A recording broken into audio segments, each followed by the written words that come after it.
안녕하세요. 이번 주는 신약 성경 개관으로 다시 돌아와서 골로새서를 함께 살펴보겠습니다. 골로새서는 사도 바울이 로마에 갇혀 지내던 기원 후 약 62년경에 골로새에 있는 교회에 보낸 편지입니다. 이 편지의 배경을 살펴보면은 골로새 교회는 바울이 직접 가서 가르치면서 시작한 교회가 아니었고, 바울이 에베소에서 사역하던 때에 골로새에서 왔던 에바브라가 바울이 가르치는 복음을 받아들이고 자신의 고향 골로새에 가서 그 복음을 전하면서 골로새에도 교회가 시작되었습니다. 로마에 갇혀있던 바울은 잘못된 가르침이 골로새 교회를 위협하고 있음을 에바브라에게서 듣고서 이 골로새 교인들이 그리스도 안에서 그들이 누구인지를 바로 알고 그리스도가 누구신지 바로 알아서 이러한 가르침에서 벗어나서 성장해 가도록 권면하기 위해서 이 편지를 썼습니다. 여기 지도에서 보듯이 바울이 갇혀 있는 로마는 지도 제일 왼쪽에 위쪽 부분에 있는 곳이고, 골로새 교회는 골로새라는 지역에 있는데 아시아 지역에 에베소가 서쪽에 있고 더 동쪽으로 있는 지역입니다. 이렇게 먼 곳에 있는 골로새 교회의 형제 자매들을 생각하면서 사도 바울이 이 편지를 적었습니다. 바울은 그 잘못된 가르침을 철학이나 속임수, 사람들의 전통과 세상의 유치한 원리라고 골로새서 2장 8절에서 표현하고 있습니다. 그 지역의 그 유대교의 신앙과 이교도의 신앙이 합쳐져서 이러한 잘못된 가르침으로 골로새 교회를 위협한 듯이 보입니다. 왜냐하면 골로새서 2장 16절에서 20절에 보면은 유대교 명절과 축제, 그리고 안식일 율법, 이러한 문제로 아무도 여러분을 심판하지 못하게 하십시오, 이렇게 바울이 적고 있고, 그 다음에 나오는 부분에서도 천사 숭배나 몸을 학대하는 등에 대한 그러한 잘못된 가르침이 골로새 교회에 있었던 것을 언급하고 있습니다. 그래서 바울은 이 모든 잘못된 가르침에서 벗어나는 길은 그리스도가 누구시고 그리스도가 이루어 주신 구속이 무엇인지 그것을 잘 다시 한번 가르쳐서 골로새 성도들이 이 모든 잘못된 가르침에서 벗어나서 그리스도 안에서 얻은 그들의 새 정체성을 공고히 하도록 격려해 줍니다. 그래서 골로새서는 그리스도의 위대하심이 그 중심에 놓여 있습니다. 바울은 그리스도가 누구신지를 아는 것이야말로, 왜냐하면 그리스도가 그 교회의 머리 되시고 그들을 온전하게 완벽하게 구속하신 분이시기 때문에 그리스도가 누구신지를 알 때에만 골로새 성도들이 그 잘못된 가르침에서 벗어날 수 있다고 믿었기에, 그리스도가 누구신지 그분의 위대하심과 그분의 영광에 대해서 또 그분이 하신 일에 대해서 골로새서 1장 15절에서 20절에 걸쳐 잘 그려주고 있습니다. 저희가 빌립보서를 공부할 때 빌립보서 2장 6절에서 11절에서도 그리스도에 대한 찬송시가 나왔는데 비슷하게 시적인 형태로 그리스도에 대해서 적고 있습니다. 이 구절들을 성경 공부 시간에 목장에서 함께 큰 소리로 읽어보시면 좋을 것 같습니다. 그래서 바울은 그리스도의 새 정체성을 위협하는 잘못된 가르침에 대해서 이 골로새서에서 적으면서 그리스도가 보이는 세계와 보이지 않는 세계를 포함하는 온 우주의 창조주이며 구속주이시고 통치자이심을 강조하면서 골로새 성도들에게 그리스도인들은 부활하신 그리스도와 연합하여서 그분의 힘과 권세에 동참하는 자들임을 강조합니다. 그래서 그 교회의 머리 대신 그리스도에 잘 붙어 있는 것이야말로 중요하고, 다른 가르침이나 다른 사상, 다른 종교적인 율법이 그리스도의 온전한 구속을 대체할 수 없음을 강조하고 있습니다.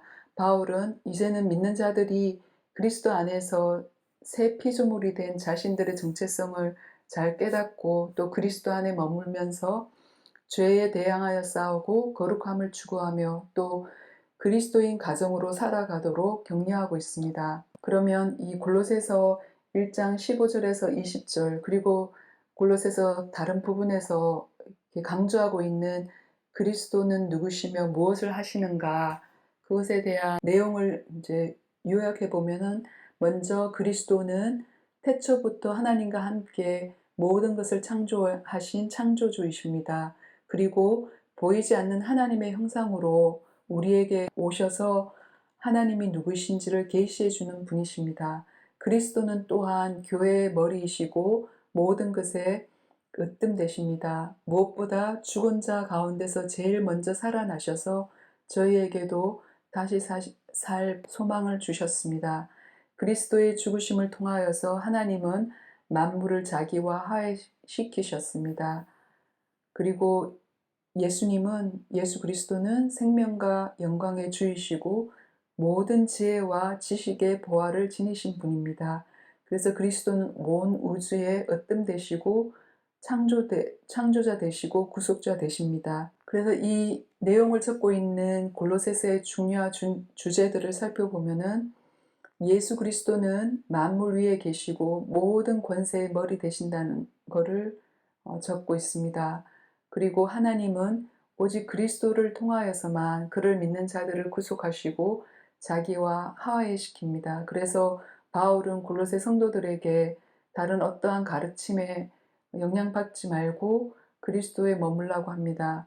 그리고 골로새서는 믿는 자들은 그리스도 안에 있고 그리스도의 죽으심과 부활과 그분이 주시는 새 생명과 그리고 그분의 충만함에 동참함을 강조합니다. 그리고 그리스도는 십자가 위에서 모든 어둠의 세력을 이기셨고 그리스도인들은 이제 그리스도의 그 힘과 권세에 참여한다는 것을 말해줍니다. 그리고 믿는 자들은 이제 그리스도 안에서 새 생명이 되었기에 죄된 행실은 버리고 그리스도 안에 있어서 그리스도를 본받아 영적으로 성장하도록 부름받았음을 강조해 줍니다. 이러한 중심 주제를 적고 있는 골로새서의 구성을 살펴보면은 먼저 첫 번째 나오는 두 장에서는 예수 그리스도의 위대하심에 대해서 적고 있습니다. 그리고 3장과 4장에서는 그렇다면 그리스도의 온전하신 그 구속을 통하여서 새 생명이 된 우리 성도들의 신앙생활이 어떠해야 되는지를 적고 있습니다. 그래서 그리스도인의 특권과 그리스도인의 책임을 나누어서 적어 주었던 에베소서와 비슷한 내용을 가지고 있습니다. 그래서 먼저 첫 장 1절에서 14절에서는 사도 바울이 골로새 교회를 위한 인사와 그리고 하나님께 그들로 인해서 감사드리고 또 골로새 교회를 위한 기도를 적고 있습니다.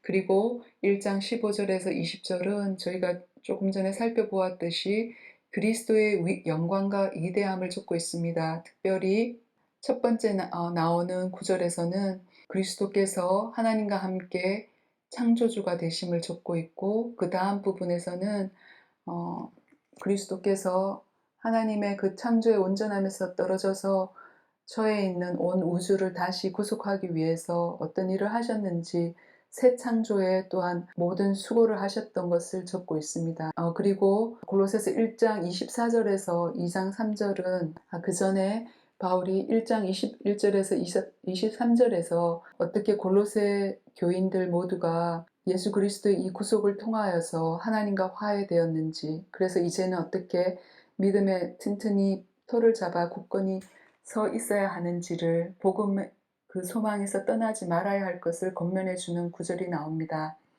그리고 1장 24절에서 2장 3절은 사도 바울이 예수 그리스도의 그 복음을 위한 어떤 수고를 하고 있는지 적고 있습니다.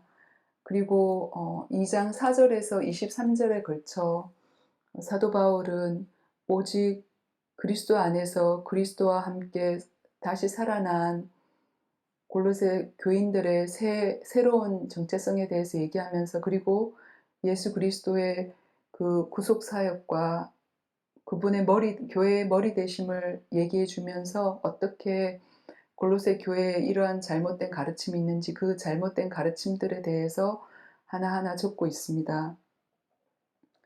그리고 3장과 4장에서는 이제는 그리스도 안에서 새로워진 성도님들이 어떻게 생활해야 되는지를 적고 있는데 먼저 3장 1절에서 4절에서는 이제는 그리스도와 위에 있는 것들을 추구해야 된다는 것을 강조합니다. 1절에서 그러므로 여러분이 그리스도와 함께 살려주심을 받았으면 위에 있는 것들을 추구하십시오. 거기에는 그리스도께서 하나님의 오른쪽에 앉아 계십니다. 이렇게 말해줍니다. 그리고 3장 5절에서 4장 6절에 걸쳐서 그리스도의 삶에 대한 가르침을 자세히 적어줍니다. 이제는 땅에 속한 지체의 일들을 모두 버리고 새 사람을 입어서 자기를 창조하신 분의 형상을 따라 끊임없이 새로워져서 참 지식에 이르게 된다고 그리스도의 새 정체성에 대해서 말해주면서 이제는 하나님의 택하심을 입은 사랑받는 거룩한 사람답게 살아가라는 것을 강조해 줍니다. 무엇보다 그리스도의 말씀이 여러분 가운데 풍성히 살아있게 하며 또 늘 하나님께 마음을 다하여 찬양하라고 권면해 주고 또한 가정생활의 지침도 자세히 주고 있습니다. 에베소서에서도 나왔던 것처럼 아내와 남편이 또 자녀와 부모가 그리고 종과 주인이 서로 어떻게 대해야 되는 가르침을 주고 있습니다. 그리고 나서 4장 7절에서 18절의 마지막까지는 이제 사도 바울이 작별 인사를 하면서 골로새 교회의 사람들에게 개인적인 인사를 적고 있습니다. 특별히 이 교회에 복음을 전하기 시작하였던 에바브라가 어떻게 그들을 위하여서 늘 애쓰고 있는지 또한 골로새 교회뿐만 아니라 가까이에 있는 라오디게와 교회 그리고 히에라볼리에 있는 사람들을 위하여서 수고를 많이 하고 있는지 또한 적고 있습니다. 그리고 이 편지를 라오디게아 교회에서도 함께 읽으라고 권면해 줍니다. 이렇게 사도 바울은 잘못된 가르침이 골로새 교회의 성도들을 위협한다는 소식을 듣고 정말 우리의 온전한 구속자 되신 예수 그리스도가 누구신지 그분은 하나님의 형상이시고 우리에게 하나님을 가르쳐 주시는 분이며 태초에 하나님과 함께 온 만물을 창조하신 창조주이시고 모든 통치 위에 계신 통치자이심을 강조하면서 그 어떤 것도 예수 그리스도의 그 권세와 예수 그리스도께서 이루신 그 온전한 구속을 위협하지 못하도록 이 골로새 성도들에게 권면해 주는 그 편지를 골로새서에서 적고 있습니다. 네, 이렇게 골로새서 개요를 함께 오늘 살펴보았습니다. 여기서 그럼 골로새서 개요를 마칩니다. 안녕히 계세요.